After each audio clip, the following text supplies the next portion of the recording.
Welcome to Backstage with Richard Ridge, the musical adaptation of SpongeBob SquarePants the Musical, which opened on Broadway in 2017, is coming to television. Nickelodeon will present the SpongeBob Musical live on stage on December 7th, and I caught up with the show's director, Tina Landau, and Broadway SpongeBob himself, Ethan Slater.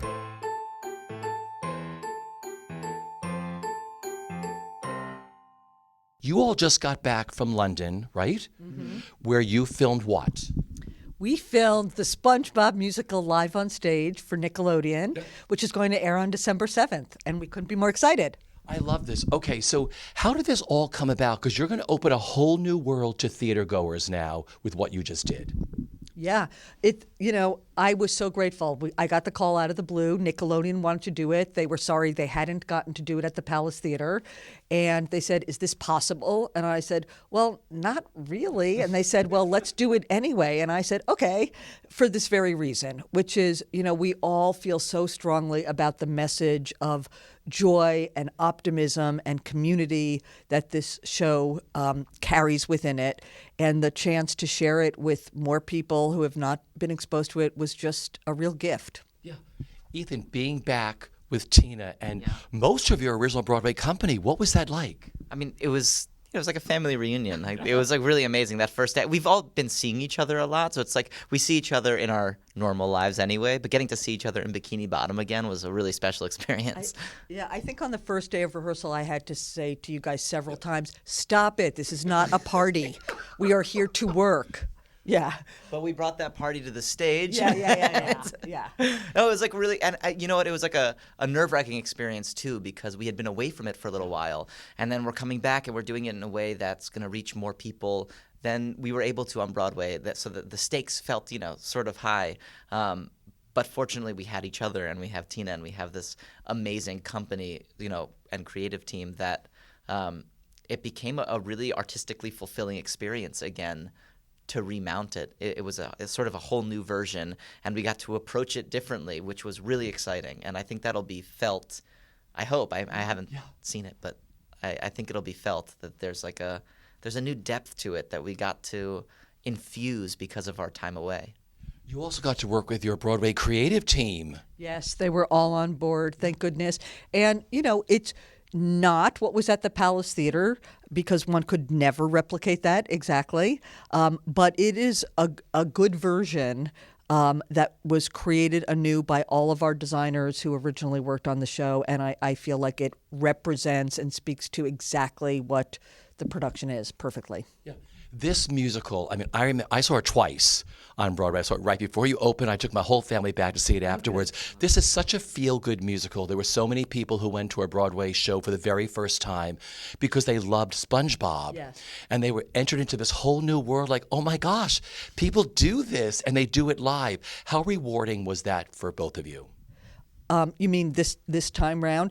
Yeah, it incredibly rewarding. And what was amazing is because we filmed it out of the country was to see that here is an audience of an entirely other culture that responds in the same way. It's that universal, it's that familiar, and the language of theater, not just the cartoon, but of theater speaks all languages. And so that was really fulfilling. And again, I think what's so great about this on Nickelodeon is that a lot of people who still can't conceive of a musical with live people not wearing big puppet heads is what is that? They'll get to see. And has always happened with this show, no matter how skeptical someone might be, no, I don't want to see it. It's not going to work. The second it begins and they enter our world, they're somewhat converted. And I look forward to that experience of discovery for a huge TV audience. Yeah, what was it like for you?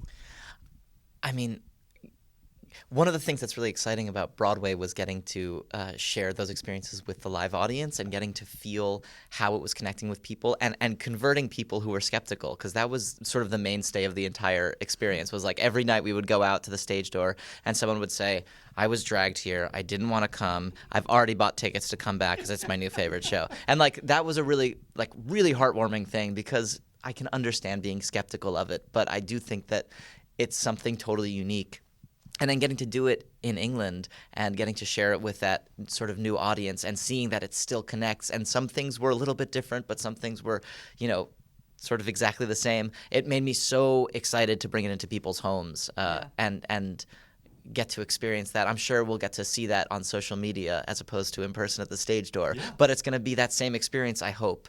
And I'm really excited about that. You had a special guest star from the original series. Tell us about that.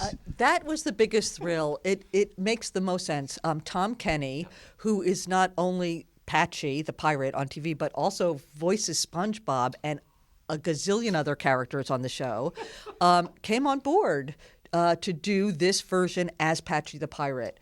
And it makes perfect sense because in our show, Patchy the Pirate is trying to get in to see the show and no one will allow him in. So, we had Tom Kenny showing up there trying to get into the theater and being kicked out. And the great joy for me also is at the end of the show when Patchy does finally get in, spoiler alert, who cares, is... You knew he was going to get in. Exactly. Is that I got to watch Ethan, our SpongeBob, with Tom Kenny, like the iconic SpongeBob performer of all time, play together, dance together, sing together in our finale. And I found that very moving. As Tom Kenny said in an interview yesterday, which I read, he said it's meta times 10. Yeah.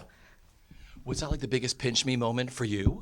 Yeah, it's incredible. Like Tom's voiced not only SpongeBob, but like most shows that I've watched in my entire life. Like he's just such a huge influence, honestly. But then it turns out we've gotten to meet him over the course of this project, and he's been around for openings and rehearsals and things, and he's just like the nicest guy, and he's so warm and generous as a performer too. So getting to perform with him was just like wild, and spend time with him in England where he had no choice but to hang out with me was really, really special. And that moment where we got to be on stage together and like dance together and bask in the glow of Bikini Bottom together was really, I don't know, it's so surreal. There's a picture of it that I got to see that was released a couple days ago, or yesterday.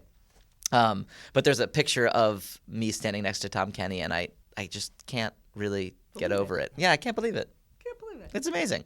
You are so wonderful with anything you do, but you were so wonderful as SpongeBob. Was the voice one of the hardest things to find, or was one of the easiest things for you? I would say it was probably the hardest thing in a lot of ways because the voice is a multifaceted thing. I tell this story a bunch, but when I first auditioned for the first workshop way back when, I didn't even try to do a SpongeBob impression. I was too nervous to, and so I was like, I'm just gonna act this scene and do physical comedy. And when it says he laughs, I'm gonna laugh, And I think it was like a strong and wrong choice that ended up sort of paying off. But it ended, and Tina was like, "That's great, thank you. You should try to learn how to do the laugh. It's pretty important." And so I had a call back, and I worked really hard at it. And I think that first laugh that I came in with was an impression. And we spent the next 5 years trying to take that impression. That was a lot of work to figure out how to do, but take it and make it an embodied voice and something that was coming from me and not from, my ear. Yeah, and I will say that one of the most constant directions I gave through the whole process was always about the degree of voice. And I was constantly telling actors less. That what we wanted to do was a spice, was a sprinkling, was an essence, but not an imitation. And that was very important. So I feel like any of these guys can do the imitation, but it's actually not what we do in the show. Yeah. Because you're one of those directors, your casting is impeccable. I think I've told you that before. You cast with such a beautiful eye. What was it when you first saw him, knowing he didn't come in with a voice or anything else? What was it about Ethan? Well, no. What were you doing? Covering his ears. Yeah. No. Actually, I will say, I'm sure I did say go do the voice, but I think what he brought in was the thing I tried to cast the whole show with, which was some inner essence that felt SpongeBobian or Squidwardian. I love those new words. I'm not going to take it further, but I always knew I wanted something of a physical ghosting of those characters in terms of height or shape or something. But the thing to me was more about essence. And Ethan came in and was optimistic and charming and full of light. And that's what it was. It's about his core being, which is a kindred spirit with SpongeBob's. Yeah. And it still is. Now I want to talk about you directing. That's a great compliment, right? It's the best compliment. And coming from my favorite person. Yeah. First of all, how often does the original company, do you meet for dinners? Are you on social media all the time with everybody? Like, how does that work? Yeah, They're we all see. best friends. We're all really close. It's like almost embarrassing how close we are. You know, when we were doing the show, we would be working 12-hour days, 10 out of 12s for tech, and then people would be like, "So we're gonna go hang out afterwards?" And we're still sort of like that. I see people from the cast just constantly. We're really, really close. And so, yeah, I guess there is like the social media connection, but really we have an in-person connection that's much stronger than the social media one, which is really nice. Yeah. It's like, I mean, that goes back, it really did feel like a family reunion, but a family that sees each other a lot. every day. Yeah. But maybe not all of us together, it's like, so that was, but yeah, we're really close. Well, let's talk about reuniting for this, because you had to rebuild all the sets, costumes. It was like starting again, wasn't it, to create this new SpongeBob Live, right? Yeah, it was. And to some degree, we said, let's build that again. Yeah. And to some degree, we said, what will work better in this theater? We never designed for TV. We designed for the theater that would be housing us, as if we were doing a production, which we were, of the live show in a theater.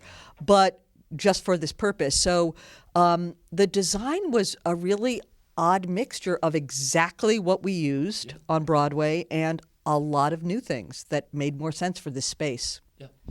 Can I give an analogy that I just thought of? Yeah. So I have these amazing pants in the show, but they were something that I think Davidson bought. That he found it. He was like, these are perfect, and they no longer make them.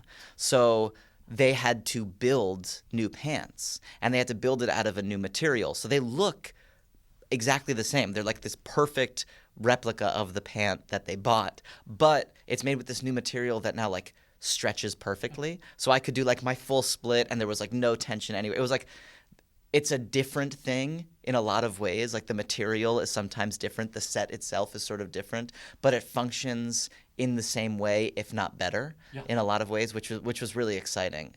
Yeah, and I have to give a shout out to our costume and set and props folks, geniuses, who took this entire massive show and rebuilt it from scratch in a matter of moments, it felt like.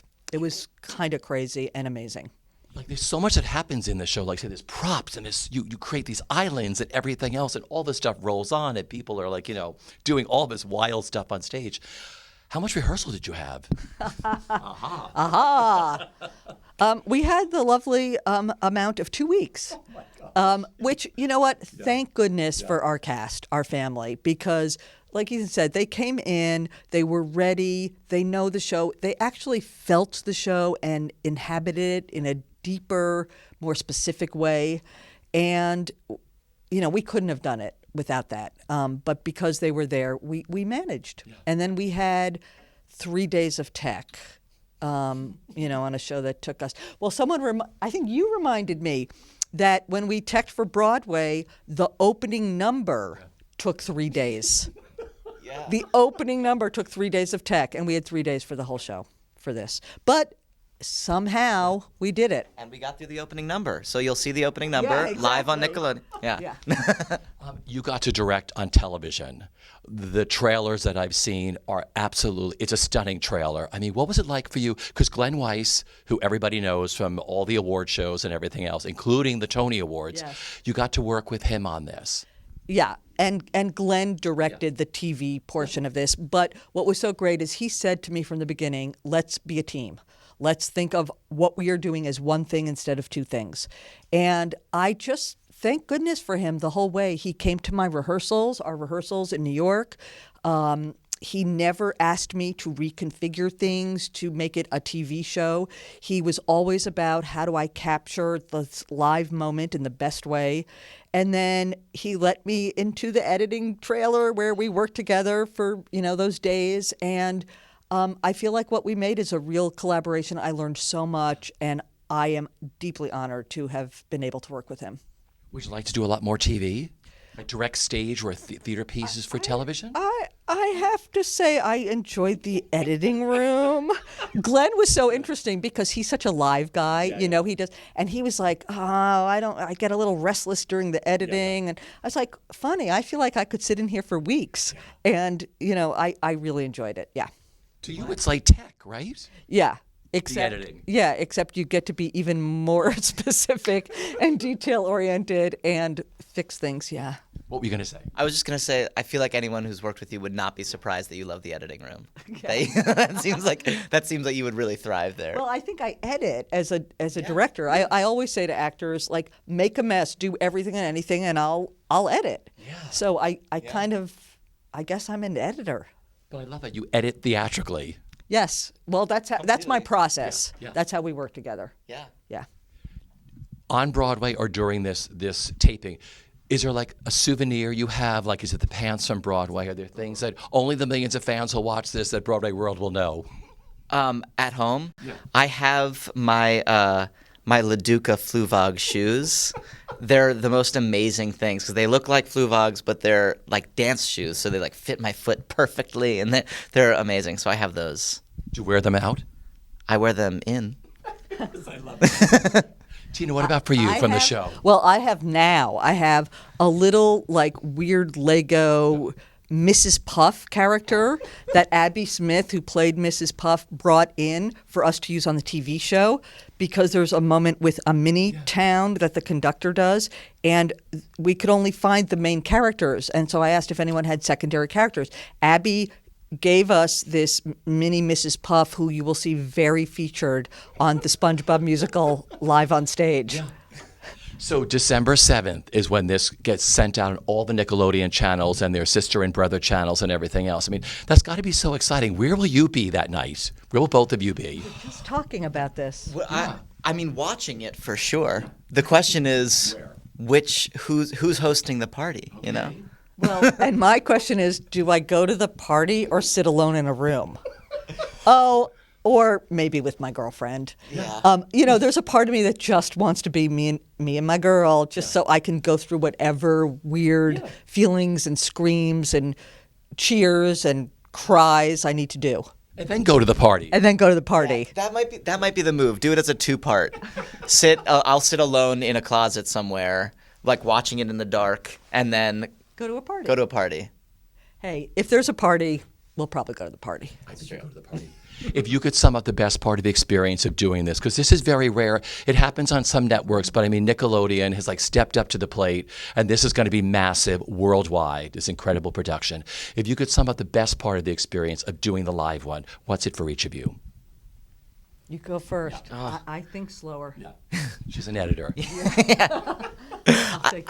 I feel like the best part of doing this was getting to revisit the show having grown over the year. And actually, like, the experience of running the show and then closing it, it was very similar to the experience of being in Bikini Bottom and thinking that the world was going to, that the Mount Humongous might explode and destroy the town, much like the Palace Theater had to be torn down. Like there were these similarities in our year running it with the story. And I think getting to revisit it, having lived through that, and be back with the family again was a really, really beautiful thing.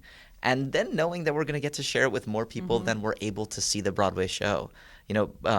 Broadway is in some ways inaccessible. Even when there are affordable tickets, if you live across the country, you have to fly to New York to get there. It's only there. So there's the accessibility of it feels really beautiful, and being able to capture the liveness of it and make it accessible. Yeah.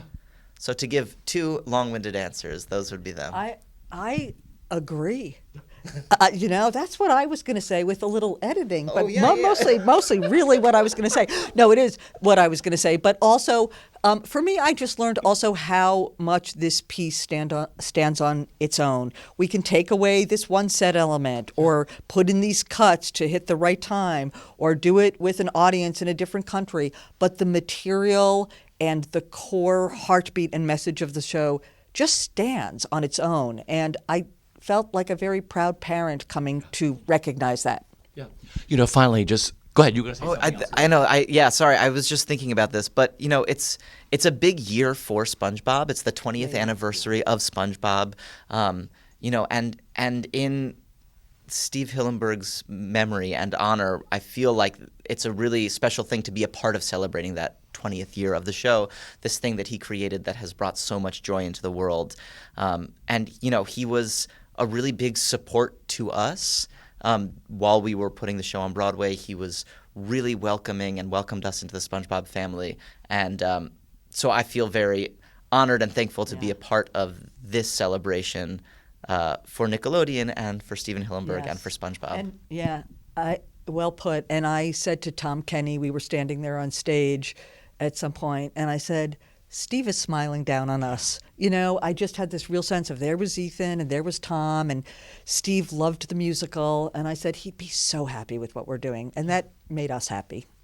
Finally, just something that you had said, the arts. I mean, a lot of people can't get to New York to see a show, or may not be able to afford to see a show. They're going to watch this on Nickelodeon. Someone who's maybe 5 years old or 6 years old and said, oh my gosh, I want to do what he does. Who's the director? I want to do what she does. And you're going to open this whole other world of young artists or whatever. I mean, that's got to make you so proud. I hope so. Yeah. That's what we can dream, and we hope, we can be there to clear some path that many of them will flood into. Yeah. And go into the arts or become, patrons of the arts, people who, for me growing up, I watched theater on YouTube, and I watched Legally Blonde and like all of the things that were accessible, and it made me want to go to theater. So I think that paradoxically, by putting it on television, we're hopefully going to be able to inspire people to take part in live theater too, and sort of consume it in both ways, and learn and grow from it in both ways. So I feel I'm hopeful about that. Yeah, it is interesting to think that we're doing it on TV, but yes, what we're trying to put out is something that is clearly a live experience. And there's this Idiot Box episode of the show where Patrick and SpongeBob receive a TV in a box, and they decide to throw out the TV and keep the box for entertainment, because the TV is the TV, but with the box, they can use their imaginations and create anything. And I kind of based the entire production on that one kernel. But I do with you, I think it's kind of paradoxical and wonderful that we're saying, turn on your TV to watch something that's about throwing out the TV and using your imaginations. But that's what we're doing, and it's a great gift and honor. Well, listen, I had the best time talking to both of you during the entire run of, we went to the rehearsal studio. You let us enter that world and use our imagination before we went to the theater. It was a glorious production. I could talk to you two forever, just so you know that. So December 7th, right? 7 p.m. SpongeBob Musical live on stage, all the Nickelodeon channels, right? Worldwide. I think so, yeah. Sounds good. 7 p.m. Yeah. Be there. Be there. See you there. See you there. Come on. Or be square.